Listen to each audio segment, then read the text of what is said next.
అందరికీ నమస్కారం. SBR talks channel స్వాగతం.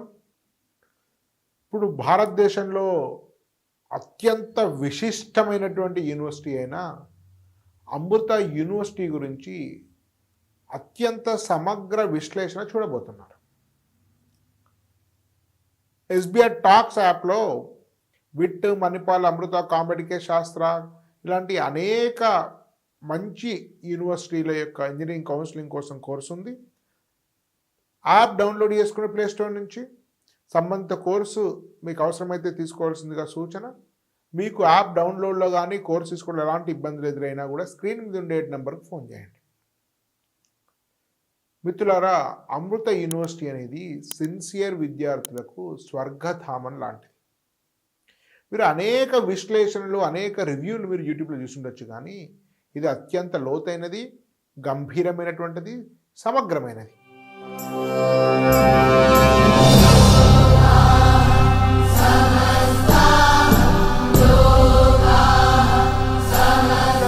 అనేక యూనివర్సిటీలను ఒక పెద్ద విద్యాధికులైనటువంటి ప్రొఫెసర్సు, లేకుంటే ఇండస్ట్రియలిస్టులు, లేదా కార్పొరేట్ వర్గాలు, లేదా క్యాపిటలిస్టులు, రాజకీయ నాయకులు స్థాపించుంటారు.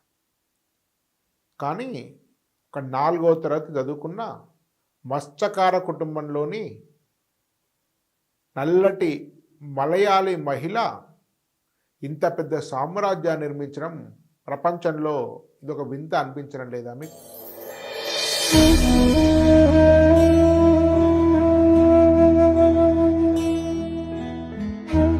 తమ తల్లిదండ్రులు నల్లగా ఉంది పిల్ల, ఈమెను చదివించడం దండుగా పనికిరాదని చెప్పి ఇంటి పని, వంట పని, గిన్నెలు గడవడానికి ఆమె నియమిస్తే ప్రపంచంలోని కోట్లాది మందికి ఆమె సాక్షాత్తు కాళికాదేవి అవతారంగా పూజించబడడం అనేది ప్రపంచంలో నిజంగా వింత కాకుంటే మరేంటి?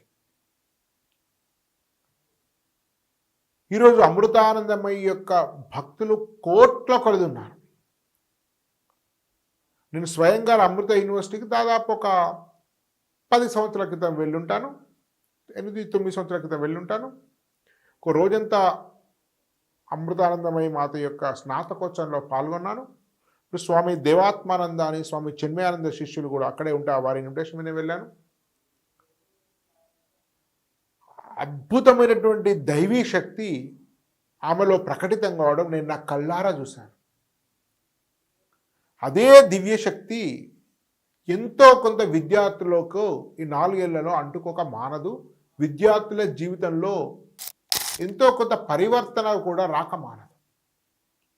కాబట్టి శ్రద్ధ ఉన్నట్లయితే, కష్టపడే తత్వం ఉన్నట్లయితే, వారి మేధస్సుతో సంబంధం లేకుండా, వారి ఆర్థిక స్థితితో సంబంధం లేకుండా, వారి కులమతాలతో సంబంధం లేకుండా జీవితంలో అమృతానంద యూనివర్సిటీ అయిన వారు వికసించడం సాధ్యమే.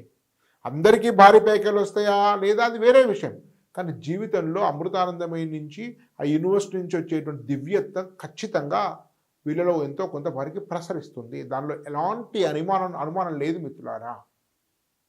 కానీ కొంతమంది దాన్ని విశ్వసించకపోవచ్చు, కొంతమందికి సూట్ కాకపోవచ్చు, కొంతమందికి ఆహారం రుచించకపోవచ్చు, కొంతమంది అక్కడ క్రమశిక్షణను ఇష్టపడకపోవచ్చు. వారికి మాత్రం ఇది సజెస్టబుల్ కాదు. ఒకసారి అమృత యూనివర్సిటీలోకి లోతుగా వెళ్దాం మనం.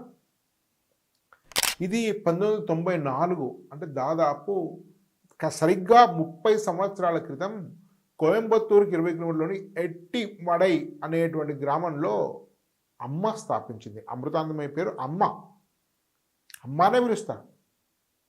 కోట్లాది మందికి నిజంగా అమ్మ. ఎంత పెద్దవాళ్ళైనా కూడా ఇలా ఒకసారి కౌలించుకుంటే వాళ్ళ సమస్యలను తీరిపోవడం నేను కళ్ళారా అనేక మందిని చూశాను. అమిత్ షా, నరేంద్ర మోడీ, అప్పటి కాంగ్రెస్ ముఖ్యమంత్రులు కూడా వారిని దర్శించుకున్నారు.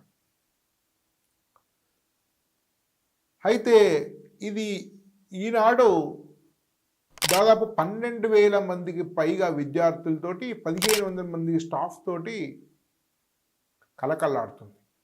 అయినప్పటికీ 1994లో స్టార్ట్ అయినప్పుడు కేవలం 120 మంది విద్యార్థులు, 13 మంది ఫ్యాకల్టీ మెంబర్స్. ఆలోచించండి, 100 రెట్లు ఈ యూనివర్సిటీ అభివృద్ధి చెందింది 30 ఏళ్లలో. క్రమంగా ఎలాంటి కార్పొరేట్ శక్తులు లేకుండా ఎలాంటి క్యాపిటలిస్ట్ లేకుండా కేవలం అమ్మకి ఇచ్చినటువంటి విరాళాలతోటి ఇది అభివృద్ధి చెందింది. నా కల్లారా నేను అమృతాంజన్ దర్శించినప్పుడు అప్పటి కేరళ ముఖ్యమంత్రి ఉమెన్ చాందీ కాంగ్రెస్ ముఖ్యమంత్రి అక్కడికి వచ్చాడు. 100 కోట్ల విరాళం అమృతాంజన్ వారికి ఇచ్చింది. అంతకు 2 వారాల ముందే అమిత్ షా అమ్మని దర్శిస్తే కాశీలో టాయిలెట్స్ కోసం 100 కోట్ల విరాళాలు ఇవ్వడం నేను చదివాను. అప్పటి ఉమెన్ చాందీ కేరళ ముఖ్యమంత్రికి ఇవ్వడం స్వయంగా చూశాను నేను. జనవరి 23, 2023 ఇది డీమ్డ్ యూనివర్సిటీ గుర్తించబడ్డది. ఇది ప్రస్తుతం NIRF 19వ ర్యాంక్ ఉంది ఇంజనీరింగ్లో. యూనివర్సిటీ విభాగంలో ఆల్ ఇండియా 7th ర్యాంక్ మిత్రులారా. NAC A++ అక్రిడిటేషన్ ఉంది దీనికి. ఇలా మొత్తం ఇంజనీరింగ్ సంబంధించి 6 సెంటర్స్ ఉన్నాయి, 6 క్యాంపస్లు ఉన్నాయి. కోయంబత్తూర్, బెంగళూరు, అమృతపురి, చెన్నై, అమరావతి, నాగర్కోయిల్. నాగర్కోయిల్ కూడా తమిళనాడు ఉండేటువంటి ఒక పట్టణం. కోర్సెస్ చూస్తే అన్నిటికంటే పెద్ద క్యాంపస్ కోయంబత్తూర్. కోయంబత్తూర్లో కోర్సెస్ చూడండి. కోయంబత్తూర్ మీకు 13 రకాల కోర్సెస్ ఉన్నాయి. CSE, ECE, EEE, mechanical, civil, automation, robotics, aerospace, chemical, artificial intelligence, computer ఇట్లా 13 ఉన్నాయి. దీనిలో కంప్యూటర్ సైన్స్ కోర్సెస్ ఎన్ని ఉన్నాయంటే దాదాపు మీకు 13th, 8th, 7th, 5th ఈ ఒక 5 తప్ప ఒక 6 తప్ప దాదాపు అన్నీ కూడా 5, 6 తప్ప అన్నీ కూడా CSE. దాదాపు మీరు 7 కోర్సులు 8 కోర్సులు కూడా CSE సంబంధించినవి, అంటే కంప్యూటర్ సైన్స్కి అనుబంధమైనటువంటివి. బెంగళూరులో చూడండి మీకు ఇక్కడ కొన్ని కొత్త రకాల కోర్సెస్ ఉన్నాయి. మీకు ఎక్కడ కనిపించిన కోర్సెస్ ఉన్నాయి మిత్రులారా. ఆటోమేషన్, రోబోటిక్స్ ఇది రేర్గా కనిపిస్తుంటుంది. ఎలక్ట్రికల్ అండ్ కంప్యూటర్ ఇంజనీరింగ్ ఇది కూడా మీకు రేర్గా కనిపిస్తుంటుంది. కంప్యూటర్ అండ్ కమ్యూనికేషన్ ఇది కూడా రేర్గా కనిపిస్తుంది. బయట మన తెలంగాణలో తక్కువ ఇట్లాంటి కోర్సెస్. అదేవిధంగా బెంగళూరులో ఉండేటువంటి కొన్ని ప్రత్యేక కోర్సులు ఏంటంటే same electronics and computer engineering ఇది కూడా చాలా ప్లేస్లో ఉండదు. ఎలక్ట్రికల్ అండ్ కంప్యూటర్ ఇంజనీరింగ్ కూడా ఇక్కడే కనిపిస్తుంది, మీకు చాలా తక్కువ. మీకు బెంగళూరులో కొన్ని ఇట్లా కనిపిస్తుంది. మిగతావన్నీ మన దగ్గర ఉండేటువంటి కోర్సెసే. అమరావతి కూడా చాలా కోర్సెస్ ఉన్నాయి. మీకు ప్రస్తుతం 10 కోర్సెస్ ఉన్నాయి. దీనిలో దాదాపు చాలా వరకు కంప్యూటర్ సైన్స్ సంబంధించి ఒక మెకానికల్, EEE, ECE తప్ప మిగతావన్నీ కంప్యూటర్ సైన్స్. ECEలో కూడా చాలా వరకు కంప్యూటర్ సైన్స్ సంబంధం, అంటే మిగతా అన్నీ కూడా కంప్యూటర్ సైన్స్. దాదాపు 2-3 తప్ప అన్ని కంప్యూటర్ సైన్స్. సో చెన్నైలో 7 కోర్సెస్ ఉన్నాయి. సో దీనిలో సైబర్ సెక్యూరిటీ ఉంది స్పెషల్. ఇక్కడ ఆటోమేషన్ అండ్ రోబోటిక్స్ చాలా వాటిలో ఉంది. సో ఇట్లా అమరావతిలో అమృతపురి ఇంతకుముందు చదివింది అమృతపురి, అమరావతి కాదు, sorry. Amaravati computer science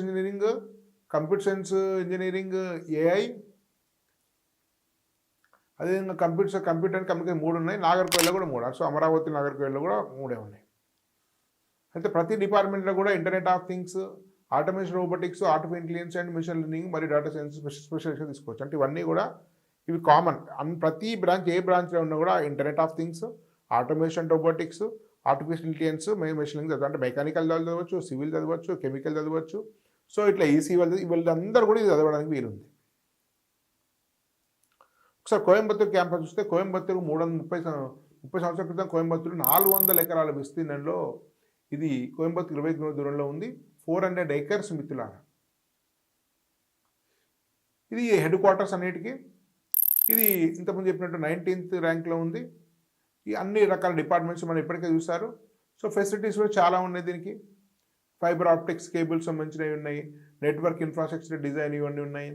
so మొత్తము వైఫై ఉంది, హాస్టల్ ఉన్నాయి, 13 కంప్యూటర్ ల్యాబ్స్ ఉన్నాయి, 2000 డెస్క్ టాప్స్ ఉన్నాయి. సో ఇట్లా అన్ని షాపింగ్ కాంప్లెక్స్ అవన్నీ కావాల్సినవి ఉన్నాయి. సో బెంగళూరులో 2002 ఇది 2nd ఓల్డెస్ట్ క్యాంపస్. సో కోయంబత్తూరుతో సరి సమానంగా అత్యంత ఎక్కువ డిపార్ట్మెంట్ కలిగి ఉన్నటువంటి క్యాంపస్ బెంగళూరు క్యాంపస్. 50 ఎకరాల విస్తీర్ణంలో దీన్ని నిర్మించడం జరిగింది. 50 ఏరియా చూస్తే కొంచెం చిన్నది, ఎందుకంటే కోయంబత్తూరులో దొరికేంత ప్లేస్ బెంగళూరులో దొరకదు. సో ఫెసిలిటీస్ చూస్తే అమృత క్లబ్ ఆఫ్ రోబోటిక్స్ అండ్ మెగాట్రానిక్స్, ఆక్రామ్ అంటారు దీన్ని. వీళ్ళు నేషనల్ లెవెల్ రోబోటిక్స్ కాంపిటీషన్ నిర్వహిస్తుంటారు దీనిలో. సో ఇది. సో అమృతపురి క్యాంపస్ చూస్తే కేరళ వరల్డ్ కప్ అని వెళ్ళాను. అమృతపురి క్యాంపస్ని వెళ్ళి విజిట్ చేయడం జరిగింది. ఇది అద్భుతమైనటువంటి క్యాంపస్. బ్యాక్ వాటర్ మీకు సముద్రం యొక్క అరేబియన్ సీ యొక్క బ్యాక్ వాటర్స్ ఉంటాయి. ఆ బ్యాక్ వాటర్స్ మధ్యలోనే క్యాంపస్ ఉంటుంది. సో ఇది 80 ఎకరాల క్యాంపస్ ఉంది. దీనిలో కూడా అద్భుతమైన ఇన్ఫ్రాస్ట్రక్చర్ ఉంది. సో ఫెసిలిటీస్ మీరు చూడొచ్చు ఇక్కడ. సో చెన్నై క్యాంపస్ ఇది చెన్నైకి 40 కిలోమీటర్ల దూరంలో, తిరుపతికి కేవలం 90 కిలోమీటర్ల మిత్రులారా. ఇది చెన్నైలో ఉన్నప్పటికీ కూడా తిరుపతి దగ్గరే ఉంటుంది. సో 13.5 ఎకరాల విస్తరణ విస్తీర్ణంలో ఉంది. సో ఇది హాస్టల్, దీనిలో కూడా హాస్టల్ ఉంది. అమరావతి 100 ఎకరాల క్యాంపస్ ఉంది. చంద్రబాబు నాయుడు గారు ఆంధ్రప్రదేశ్ విడిపోయిన తర్వాత ల్యాండ్ ఇచ్చారు దీనికి. 2018-19 నూతనంగా చెన్నై నాగరికర్లో 18-19లో చెన్నై నాగరికర్లో ఇది రీసెంట్.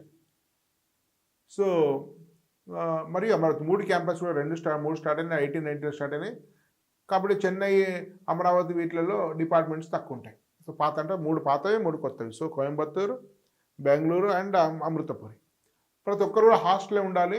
రూమ్ తీసుకునేటువంటి వీలు లేదు. 30 కిలోమీటర్ లోపు ఉండే వాళ్ళు మాత్రమే డే స్కాలర్స్ ఇంటి నుంచి రావాలి తప్ప బయట రూమ్ తీసుకునేటువంటి వీలు ఉండదు. ఇది గుర్తుంచుకోండి. నాకు ఫుడ్ నచ్చలేదు, చప్పగా ఉంది, నాన్ వెజ్ లేదు, బయటకు వండియట్లేదు, ఎంజాయ్ చేయట్లేదు, నేను బయట రూమ్ తీసుకొని ఉంటే సాధ్యపడదు. అట్లాంటి వాళ్ళు దీనిలో జాయిన్ కాకండి మిత్రులారా. సో ప్లేస్మెంట్స్, సో ఇది సెంట్రలైజ్డ్ ప్లేస్మెంట్స్ మిత్రులారా. ఇది ఏంటంటే అందరు కలిపి ఒక సెంట్రలైజ్డ్ ప్లేస్మెంట్ సిస్టమ్ ఉంది. కాబట్టి ఒకే చోట ప్లేస్మెంట్ నిర్వహించబోతే ఏ క్యాంపస్ అయినా కూడా ఒకటే క్యాంపస్, మోస్ట్లీ కోయంబత్తూరు నిర్వహిస్తుంటారు. హైయెస్ట్ 56 లక్షల ప్యాకేజ్ ఉంది. 95% టోటల్ ప్లేస్మెంట్స్ ఉన్నాయి మొత్తంలో. Google, Amazon, Microsoft, IBM, Cisco, Infosys, TCS, Zoho, Nissan లాంటి అద్భుతమైన కంపెనీస్ కూడా క్యాంపస్ ప్లేస్మెంట్స్ వస్తున్నాయి. మరి అన్ని క్యాంపస్లో ఏది బెటర్ అనేది మనం చూస్తే, so but infrastructure, placements, curriculum, faculty దృష్టిలో పెట్టుకుంటే Coimbatore first, second Amritapuri, third Bengaluru. కానీ డిమాండింగ్లో తీసుకున్నప్పుడు బెంగళూరు ఎక్కువ తీసుకుంటారు బికాజ్ ఆఫ్ సిటీ. డిమాండ్లో బెంగళూరు ఉంది, కానీ స్టాండర్డ్స్లో మాత్రం అమృతపురే second, Bengaluru third, fourth Chennai recent, fifth Amaravati, 6th Nagercoil. Admission Amrita కాలేజీలో ఇంజనీరింగ్ అడ్మిషన్ పొందడానికి 2 పరీక్షల్లో ఏదో ఒక స్కోర్ను పరిగణించడం జరుగుతుంది. ఒకటి AEEE కావచ్చు, జేఈఈ మెయిన్స్ పర్సంటైల్ స్కోర్ కావచ్చు. సో జేఈని కూడా తీసుకుంటారు. అది కానీ ఇది కానీ రెండింటి కలిపి తీసుకోరు. AEEE గురించి అందరూ తెలిసినటువంటిది కంప్యూటర్ బేస్డ్ టెస్ట్. 2 ఫేజ్లు జరుగుతుంది. ఒకటి జనవరి, ఫస్ట్ ఫేజ్ జనవరిలో జరుగుతుంది, సెకండ్ ఫేజ్ మేలో జరుగుతుంది. 2 ఫేజ్లు రాయడానికి కోసం ఒకసారి రిజిస్టర్ చేసుకుంటే సరిపోతుంది. ఫేజ్ 1కి అపీర్ అయిన వాళ్ళు ఫేజ్ 2కి కేవలం ఒక స్లాట్ బుక్ చేసుకుంటే సరిపోతుంది. దీనికి రిజిస్ట్రేషన్ 1200 రూపాయలు చెల్లించవలసి ఉంటుంది. ఓవరాల్గా ఫేజ్ 1 రాసినట్లయితే ఫేజ్ 2కి 600 మాత్రమే ఉంటుంది. సో రెండింటి కలిపి 1200 చేయొచ్చు, లేదా 600 కట్టు కూడా మీరు చేయొచ్చు. రెండింటి కలిపి కూడా అప్లై చేయొచ్చు, చాయిస్ ఉంటుంది. సో దానికి సంబంధించిన లింక్ డిస్క్రిప్షన్లో ఇస్తున్నాను. దాని రిజిస్ట్రేషన్ లింక్ ఏప్రిల్ కోసం మీరు ఆ లింక్ డిస్క్రిప్షన్ వెళ్ళి కూడా మీరు అప్లై చేయొచ్చు. సో మే నెలలో వచ్చే సిలబస్ ఫేజ్ 2కి సంబంధించినటువంటి ఏప్రిల్లో కూడా డెడ్ లైన్ ఉంటుంది. AEEE నుంచి వచ్చాక ఇంటర్మీడియట్ నుంచి క్వశ్చన్స్ ఉంటే అందరు తెలిసినటువంటిదే. ఒక రైట్ ఆన్సర్ 3 మార్కులతో, ఒక రాంగ్ ఆన్సర్ 1 మార్క్. ఇది బిట్స్ లాంటి సేమ్. బిట్స్ కూడా అంతే. 130 క్వశ్చన్స్ 390 ఇస్తారు. ఒకదానికి 1. అండ్ మెయిన్స్లో ఏమన్నా +4 -1 ఇది +3 -1. కాబట్టి నెగిటివ్ మార్క్స్ తక్కువ చేస్తే మంచిది. వచ్చిన వాటిని రాయాలి, రాని వదిలిపెట్టాలి. So maths 40 questions 120, physics 30, chemistry 25. చూడండి మ్యాథ్స్కి ఎక్కువ వెయిట్ ఉంది, ఫిజిక్స్ ఇది రీజనబుల్. ఎందుకంటే మ్యాథ్స్ ఎక్కువ ఇంపార్టెంట్, తర్వాత ఫిజిక్స్, తర్వాత కెమిస్ట్రీ బీటెక్ చదివాలి. దానిలో ఎక్కువ కంప్యూటర్స్ కోర్సులే. సో ఇంగ్లీషు 5, మొత్తం 100, 300. సో ఫీ అంటే స్కాలర్షిప్. సో ఇది ఈ కాలేజీలో సంవత్సరానికి 4 నుంచి 6 లక్షల ఫీజు కూడా ఛార్జ్ చేయబడుతుంది. అన్నిటికి కలిపి మీకు ఎక్కువ స్కాలర్షిప్ వస్తుంది. దీనిలో స్లాబ్ 1, స్లాబ్ 2, స్లాబ్ 3, స్లాబ్ 4 ఉంది. స్లాబ్ 4 అంటే నాన్ స్కాలర్షిప్ కొంచెం ఎక్కువ ఫీజు ఉంటుంది. డైరెక్ట్ మీకు నాన్ స్కాలర్షిప్ కూడా లీగలే, బ్లాక్ మనీ కాదు, లీగల్ మనీ పే చేయొచ్చు. కాకపోతే ఎక్కువ ఫీజు ఉంటుంది. 5 లక్షల ప్రాంతంలో, 5-5.5 లక్షల ప్రాంతంలో ఉంటుంది. ఫస్ట్ అయితే మీకు తక్కువ ఉంటుంది. సో ఆల్మోస్ట్ ఫస్ట్ కేటగిరీ వస్తే ఎంసెట్లో వస్తే ఫస్ట్ కేటగిరీ రావాలంటే చాలా ర్యాంక్ మనకు 1000 లోపు రావాలి. దాన్ని బట్టి మళ్ళీ మనం డిస్కస్ చేసుకుందాం. SBI టాక్స్ యాప్ డౌన్లోడ్ చేసుకుంటే దానిలో అమృత, విట్, మణిపాల్ కామెడీకి సంబంధించిన కౌన్సిలింగ్ ఉన్నాయి. వీడియో నచ్చితే లైక్ చేయండి, షేర్ చేయండి, మీ మిత్రులకు కూడా ఛానల్ గురించి తెలియజేయండి. ధన్యవాద్. భారత్ మాతాకి జై.